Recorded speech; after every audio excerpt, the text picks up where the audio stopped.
জাপানে প্রতি বছর মার্চ এপ্রিলে অল্প সময়ের জন্য ফোটে চেরি ফুল।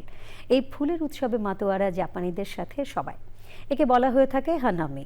উৎসবকে ঘিরে পার্কে ভিড় জমে সব বয়সী মানুষের। কেউ সপরিবারে বা বন্ধু বান্ধব মিলে খাবারের আয়োজন করে, চেরি গাছের নিচে মাদুর বিছিয়ে গল্প আড্ডা করে, গান গায়, কেউ বা নিভৃতে ঘুমায়। চেরি উৎসব নিয়ে জাপান থেকে আরও জানাচ্ছেন আব্দুল্লাহ আল মামুন। জাপানের জনপ্রিয় হানামির ইতিহাস 1000 বছরেরও বেশি। ওই সময়ে মানুষ বিশ্বাস করত ঈশ্বরের অবস্থান উদ্ভিদের ভেতর, আর সে বিশ্বাস থেকেই তারা গাছের পূজা করত ও চেরি গাছের কাছে মানত রাখত।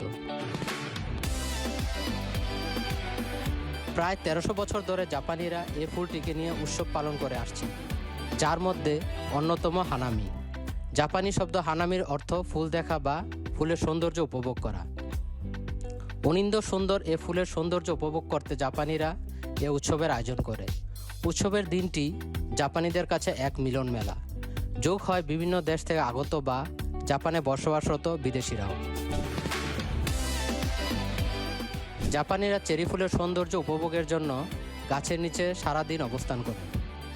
পছন্দের আহার পানীয় গ্রহণের পাশাপাশি তারা চেরি ফুলের শোভা অবলোকন করে।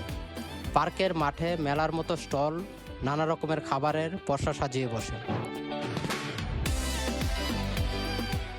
শুধু জাপান নয়, চেরিকে নিয়ে সারা বিশ্বেই চলে ব্যাপক উন্মাদনা।